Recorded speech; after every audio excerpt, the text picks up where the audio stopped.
जय हिंद दोस्तों। यूपीएससी हिंदी के इस ऑनलाइन प्लेटफॉर्म पे मैं अवनीश सिंह आप सभी का स्वागत करता हूं। हम लोग देख रहे हैं पॉलिटी का सेक्शन। ठीक है, हमारी ये तीसरी क्लास है शायद ये। ठीक, तीसरी क्लास में देखिए पहली लाइन ही बहुत इम्पॉर्टेंट है। पहली लाइन ही क्या है, बहुत इम्पॉर्टेंट है। ठीक, हम लोग इम्पॉर्टेंट ही पढ़ेंगे। ठीक ना, पूरा पढ़ेंगे, इम्पॉर्टेंट पे ज़्यादा फोकस करेंगे, नहीं तो अभी दिमाग में खुराफात चलने लगा आपके कि सब तो सर छुड़वा रहे हैं। अरे मैं अगर छुड़वाऊंगा नहीं, अगर पूरा शब्द बाई शब्द पढ़ना ही है अगर आपको, तो फिर जहाँ पढ़वाना था वहाँ मैंने पढ़ाया शब्दतः, और जहाँ पढ़वाना होगा वहाँ पढ़ाऊंगा। जहाँ ज़्यादा की ज़रूरत होगी वहाँ ज़्यादा भी। एनसीईआरटी कराया ना नदी वाले में, नदी वाला चैप्टर कराया ना मैंने एनसीईआरटी से। वहाँ मुझे लगा कि और कुछ आपको ज़रूरत है एक्स्ट्रा पढ़ने की, तो मैंने पढ़ाया आपको। ठीक ना, मैंने क्या किया, आपको पढ़ाया ना। क्या ही समस्या हो रहा है भाई आजकल। तो जब मुझे लगेगा तो मैं आपको बताऊंगा, ठीक ना। एक्स्ट्रा भी कराऊंगा जहां लगेगा। तो आप परेशान मत होइए, थोड़ा सा मेरे ऊपर भरोसा रखिए। ठीक, आइए शुरू करते हैं। प्रांतों या देशी रियासतों को उनकी जनसंख्या के अनुपात में संविधान सभा में प्रतिनिधित्व दिया गया। तो पूछे किस किस अनुपात में, तो जनसंख्या के अनुपात। ठीक है, ये देखिए यहां से प्रश्न आया हुआ है, 10 लाख की आबादी पर एक सीट दिया गया। 10 लाख की आबादी पर कितना सीट दिया गया, एक सीट दिया गया। कितना सीट, एक सीट दिया गया। प्रांतों का जो प्रतिनिधित्व था मुख्यतः 3 प्रमुख समुदायों की जनसंख्या के आधार पर विभाजित था। वो कौन कौन से समुदाय थे, मुस्लिम, सिख और साधारण। राइट, चला जाए आगे बढ़े। आप लोग एकदम से परेशान मत होइए। ठीक, अगर आप पीवाईक्यू करे जा रहे हैं साथ में, पीवाईक्यू कर रहे हैं अगर आप साथ में ना, तो आप एकदम से परेशान होने की जरूरत नहीं है। देखिए, अब ये हैं समितियां, प्रमुख समितियां और उनके अध्यक्ष। ये बहुत ज़्यादा इंपॉर्टेंट है, ये बहुत ज़्यादा इंपॉर्टेंट है। इस पूरे टेबल को आपको रटना है।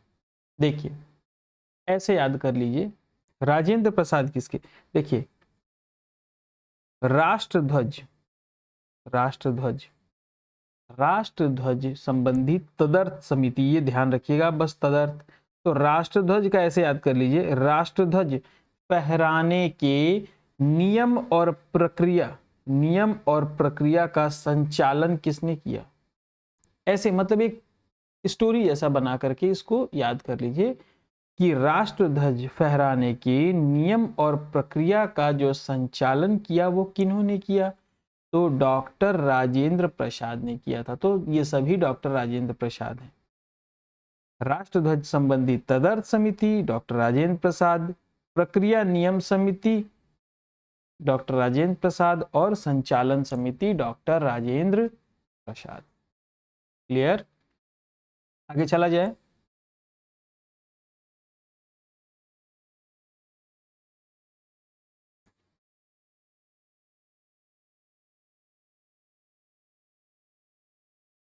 संघ संविधान समिति, संघ संविधान समिति और संघ शक्ति समिति। देखिए जहां जहां संघ लिखा हुआ है, संघी, यहाँ पे भी संघी लिखा हुआ है, यहाँ पे भी संघ। ठीक ना, दोनों में संघ लिखा हुआ है, तो दोनों में जहां जहां संघ लगा हुआ है वहां वहां क्या हो गए, पंडित जवाहरलाल नेहरू। ठीक, संघ संविधान समिति और संघ शक्ति समिति, ये पूरा आप ध्यान रखिए। लेकिन इसको भी आप, जो मैं बता रहा हूं उसको भी आप ध्यान रख लें, हो सकता है प्रश्न करने में आसानी हो। प्रारूप समिति, प्रारूप समिति के अध्यक्ष कौन थे, डॉक्टर भीमराव अंबेडकर। कौन थे, डॉक्टर भीमराव अंबेडकर। ठीक, मौलिक अधिकार एवं अल्पसंख्यक एवं जनजातियों तथा बहिष्कृत के लिए सलाहकार समिति।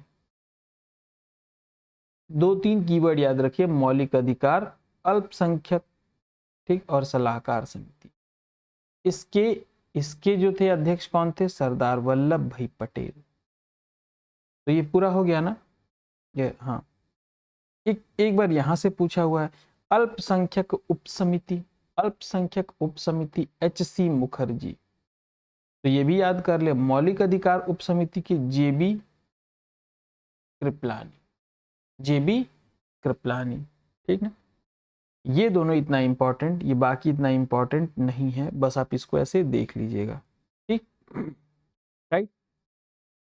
चला जाए, आगे बढ़ा जाए। आप लोग को मजा आ रहा है कि नहीं पढ़ने में? चलिए कमेंट करके बताइए तो कि मजा आ रहा है कि नहीं पॉलिटी पढ़ने में। मजा आ रहा है? अगर आप लोग बोलेंगे कि मजा आ रहा है तो और अच्छे से पढ़ाऊंगा कि और मजा आए।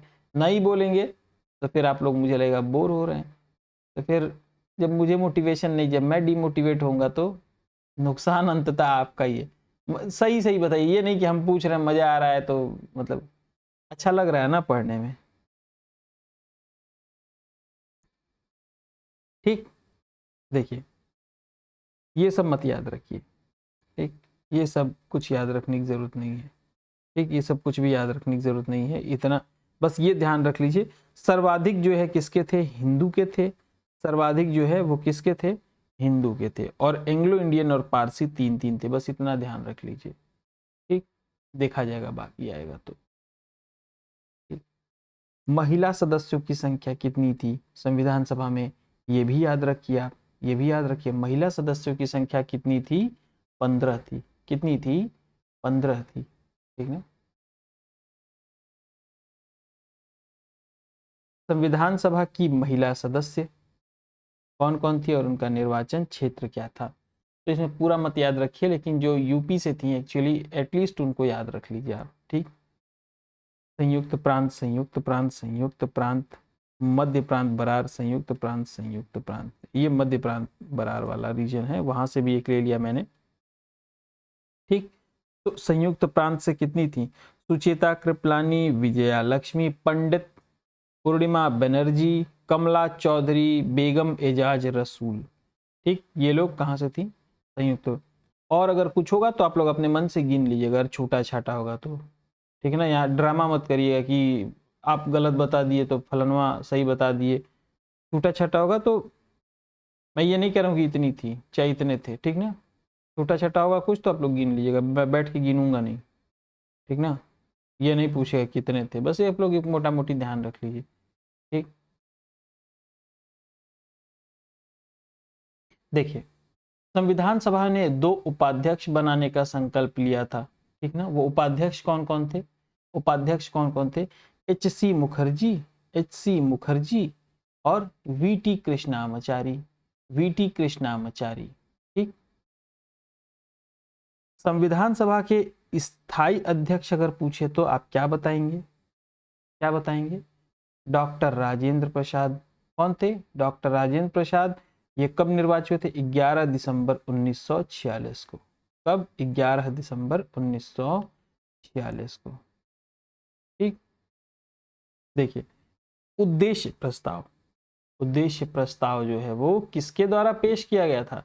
जवाहरलाल नेहरू द्वारा। किसके द्वारा पेश किया गया था? जवाहरलाल नेहरू द्वारा पेश किया गया था। कब पेश किया गया था? 13 दिसंबर 1946।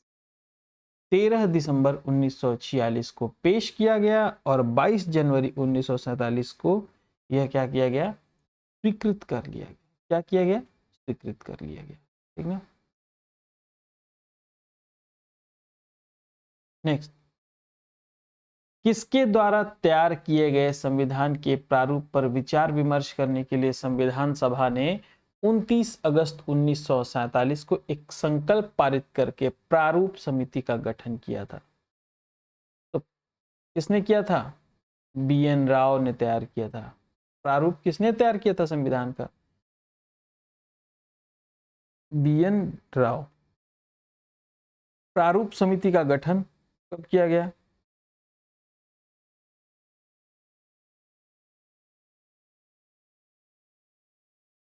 प्रारूप समिति का गठन कब किया गया? 29 अगस्त 1947।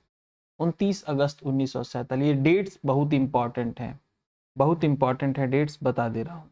हाँ, आप लोग को याद करने के अलावा कोई विकल्प नहीं है इसका। ठीक, प्रारूप समिति के अध्यक्ष, अध्यक्ष कौन थे प्रारूप समिति के?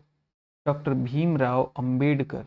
डॉक्टर भीमराव अंबेडकर प्रारूप समिति के सदस्यों की संख्या कितनी थी? 7 थी। और ये सातों को आपको याद करना पड़ेगा, ये सातों को याद करना पड़ेगा, ये बहुत इंपॉर्टेंट है। अब ये मत कहिए सर फैक्ट है तो छोड़वा दीजिए, हमारे छुड़वाने से नहीं छुड़वाने से ये जो है इम्पॉर्टेंट और वो नहीं होता है, सब याद करना पड़ेगा। कितने थे? 7। ये संख्या भी बहुत इंपॉर्टेंट है, ठीक ना, 7 थे। अध्यक्ष को लेकर यह भी बात ध्यान रखिएगा, ये सब प्रश्न पूछा हुआ इसलिए बता रहा हूं। तो अध्यक्ष कौन थे? डॉक्टर भीमराव अंबेडकर, ठीक। फिर उसका एन गोपाल स्वामी आयंगर, अल्लादी कृष्ण स्वामी अय्यर, कन्हैया लाल मणिकलाल मुंशी, मोहम्मद सदाउल्ला, एन माधव राव, ठीक। और उसके बाद जो 7वें सदस्य थे वो कौन थे? डीपी खेतान। तो एन माधव राव की जगह बाद में किन्होंने ली? बीएल मित्रा ने, बीएल मित्र ने ली। और डीपी खेतान की जगह किसने ली? डीपी खेतान की जगह किसने ली? किसने ली? टीटी कृष्णामाचारी, टीटी कृष्णामाचारी, ठीक ना। ये देखिए यहां से भी प्रश्न पूछा हुआ है कि संविधान सभा में अंबेडकर का पहली बार निर्वाचन कहां से हुआ था? बंगाल से हुआ था। और देश के बंटवारे के बाद उनका निर्वाचन बॉम्बे से हुआ था। कहां से हुआ था? बॉम्बे से हुआ था। इन्हें ही यानी किसे भारत का संविधान का मुख्य वास्तुकार कहा जाता है, या फिर भारत के संविधान का जनक कहा जाता है? किसे कहा जाता है? ये डॉक्टर भीमराव अंबेडकर को कहा जाता है। किसे कहा जाता है? डॉक्टर भीमराव अंबेडकर को कहा जाता है। क्लियर? नेक्स्ट, प्रारूप समिति ने अपना प्रारूप तैयार करने में कितना समय लिया था? 6 माह से भी कम। कुल 141 बैठक हुई थी, ठीक। बंटवारा कब हुआ था? 3 जून 1947 को। बाकी सब 324, 26, 89 छोड़ दीजिए आप, ठीक। ये देखिए ये प्रथम वाचन, ये तृतीय वाचन एक्चुअली एग्जाम में पूछा हुआ है, तो इसलिए मैंने आपको जो है सारे वाचन बताए। प्रथम वाचन जो है 4 नवंबर से 9 नवंबर 1948, ठीक। दूसरा वाचन 15 नवंबर से 17 अक्टूबर 1949, ठीक। फिर उसके बाद 14 नवंबर से लेकर के 26 नवंबर 1949 तक तृतीय वाचन चला था। तो ये तृतीय वाचन परीक्षा में पूछ चुका है। अब पहला जब पूछ दे, ठीक।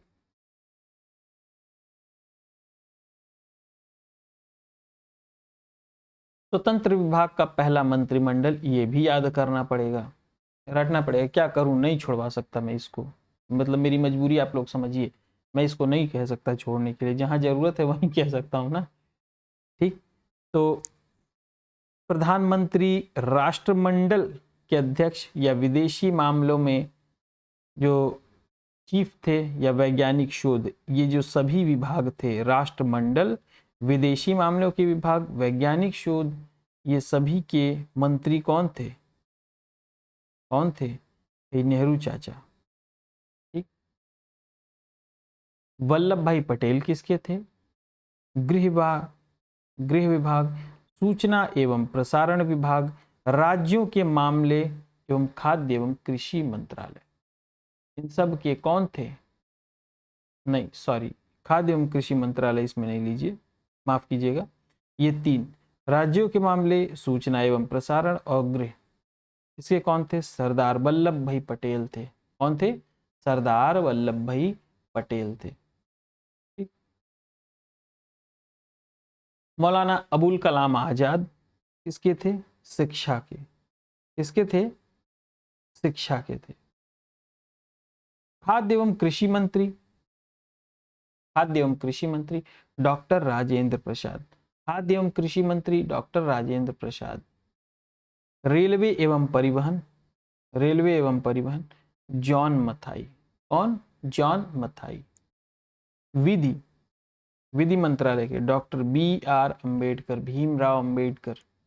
श्रम, जगजीवन राम, जगजीवन राम, ठीक। सरदार बलदेव सिंह। रक्षा मंत्रालय के इनके जिम्मे था राजकुमारी अमृत कौर, स्वास्थ्य विभाग इनके जिम्मे था। वाणिज्य वाणिज्य विभाग का मंत्री CH भाभा। संचार का रफी अहमद किदवई। संचार का रफी अहमद किदवई। वित्त विभाग के आर के षणमुगलम शेट्टी। ठीक ना, सिर्फ शेट्टी याद कर लीजिए, सुनील शेट्टी। ठीक। उद्योग एवं आपूर्ति के डॉक्टर श्यामा प्रसाद मुखर्जी। कार्य खनन एवं ऊर्जा के VN गाडगिल। ठीक। यहाँ मैं थोड़ा सा तो धीरे एक्सप्लेन करता हूँ इसको। ठीक। तो आप लोग चाहते हैं क्या कि मैं तेजी से एक्सप्लेन कर दूं इसको? CH भाभा वाणी, रफी अहमद किदवई, संचार, आर षणमुगलम, वित्त श्यामा प्रसाद मुखर्जी, तो आपके दिमाग में फिर बैठेगा नहीं। एक्चुअली मुझे वो टीचर जैसे मुझे घबराहट होती थी ऐसे टीचर से पढ़ने में, बहुत जल्दी जल्दी जो पढ़ाते थे, मुझे लगता था सब दिमाग से स्किप कर गया है। तो मेरा अपना एक्सपीरियंस की वजह से ही मैं थोड़ा धीरे धीरे आराम से पढ़ाता हूँ, ताकि ठीक है 5 मिनट ज़्यादा क्लास होगी, 5 मिनट देर से होगी, लेकिन कम से कम दिमाग में बैठेगा तो। ठीक। ऐसे बस धड़ाधड़ एक्सप्रेस ट्रेन की तरह से निकल जाने से एग्ज़ाम नहीं निकलेगा। ठीक। भारत की रियासतों का एकीकरण करने के लिए किसकी अध्यक्षता में रियासत विभाग बनाई गई थी? रियासती विभाग किसकी अध्यक्षता में? तो सरदार वल्लभ भाई पटेल की अध्यक्षता में बनाई गई थी। किसकी अध्यक्षता में? सरदार वल्लभ भाई पटेल की अध्यक्षता में बनाई गई थी, जिसके सचिव कौन थे? VP मेनन। सचिव कौन थे? VP मेनन। ठीक। संविधान निर्माण की प्रक्रिया में कुल कितने दिन लगे थे? ये मुझे लगता है लगभग सभी लोगों को याद होगा, 2 वर्ष 11 माह 18 दिन। संविधान के प्रारूप पर कुल कितने दिन बहस हुई थी? 114 दिन संविधान के प्रारूप पर। कुल कितने पैसे खर्च हुए थे? कुल कितने पैसे खर्च हुए थे? 63,96,729, यानी लगभग 64 लाख रुपए। अब कहेंगे इतना कम है? अरे उस समय 64 लाख रुपए, जब लोग 10 रुपए में झोला भर के सब्जी लेके आए, 10 रुपए क्या मतलब 5-5 रुपए में लोग झोला भर के सब्जी लेके आया करते थे। बोरा, झोला छोड़ दीजिए, बोरा भर के सब्जी लेके आया करते थे। ठीक। बोरा भर के सब्जी लेके आया करते थे, 5 रुपए लेके जाया करते थे बाजार में। सब लोगों के वेतन हुआ करते थे 100-100 रुपए। ठीक। उस समय ये 64 लाख रुपए खर्च हुए थे। ठीक। उस समय 64 लाख रुपए खर्च हुए थे, जब पूरे महीने का लोगों का वेतन हुआ करता था 100-100 रुपए। ठीक। 5 रुपए की सब्जी में लोगों का जान निकल जाता था। राइट। 5 रुपए की भी सब्जी लोग नहीं लाते होंगे लोग। तो उस समय 64 लाख रुपए, नहीं तो आप कहेंगे सर 64 लाख रुपए सर, इसमें कई लोग पढ़ रहे होंगे जिनके पास में भी क्या पता हो, लेकिन 64 लाख रुपए जिसके पास होगा वो नहीं ही पढ़ेगा। ठीक। यार लगभग सभी के पास प्रॉपर्टी तो है ही यार, सबके पास कई कई करोड़ की सब लोग रखे हुए। एक मेरे कहने का मतलब है बैंक बैलेंस ना, बैंक बैलेंस बहुत कम लोगों के पास होगा 64 लाख। ऐसे भी सरकार जो है चढ़ बैठेगी इतना पैसा। बिजनेसमैन के अलावा किसी के पास अगर इतना पैसा मिला तो, अधिकारी बनने के बाद तो मिला तो फिर तब समस्या है। ठीक। चलिए, संविधान को पारित कब किया गया? 26 नवंबर 1949। 26 नवंबर, देखिए अंगीकृत किया गया, आत्मार्पित किया गया, ठीक ना, पारित किया गया, ये कुछ भी पूछे तो 26 नवंबर। लागू कब किया गया? लागू कब किया गया, डेट बताइए आप लोग। लागू कब किया गया? कब लागू किया गया? 26 जनवरी। 26 जनवरी, 24 जनवरी को अंतिम बैठक थी 1950 में, और 26 जनवरी को लागू कर दिया गया। उस समय कितने भाग और अनुसूचियों को जो है लागू किया गया? 22 भाग, 395 अनुच्छेद और 8 अनुसूचियों को उस समय लागू किया गया। वर्तमान में 22 भाग, 395 अनुच्छेद और 12 अनुसूचियां हैं। ठीक।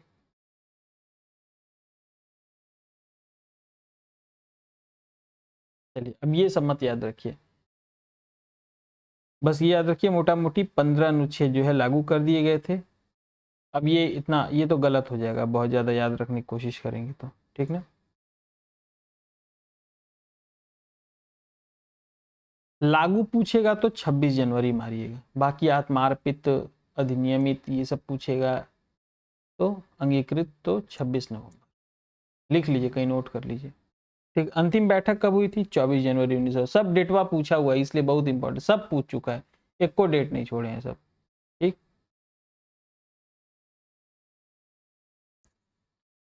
चलिए, संविधान सभा के कार्य क्या क्या थे ये देखिए। मई 1949 में राष्ट्रमंडल ने भारत की सदस्यता का सत्यापन, इसने 22 जुलाई 1947 को राष्ट्रीय ध्वज अपनाया, ये बहुत इंपॉर्टेंट, 22 जुलाई 1947 राष्ट्रीय ध्वज अपनाने का डेट 22 जुलाई 1947, और राष्ट्रगान अपनाने का डेट 24 जनवरी 1950। ये दोनों डेटवा एकदम से रट डालिए आप लोग, ये दोनों से पूछा हुआ है। हम सोचे थे इसको जल्दी से पढ़ा के निकल जाएंगे यही वाला, कि मतलब देख लिएगा, लेकिन इसमें डेट है, ये ऐसे नहीं निकल सकते। 24 जनवरी 1950 को डॉक्टर राजेंद्र प्रसाद को भारत का पहला राष्ट्रपति बनाया गया। 24 जनवरी 1950, 24 जनवरी 1950, 24 जनवरी 1950 को। ठीक, फिर 26 जुलाई 1947 को गवर्नर जनरल ने पाकिस्तान के लिए पृथक संविधान सभा की स्थापना की घोषणा कर दी। और फिर लास्ट में दिया हुआ है, संविधान सभा द्वारा हाथी को प्रतीक जो है, प्रतीक के रूप में माना गया, हाथी को प्रतीक के रूप में माना गया। आज के लिए इतना ही। ठीक, देखते हैं अगले क्लास में। जय हिंद।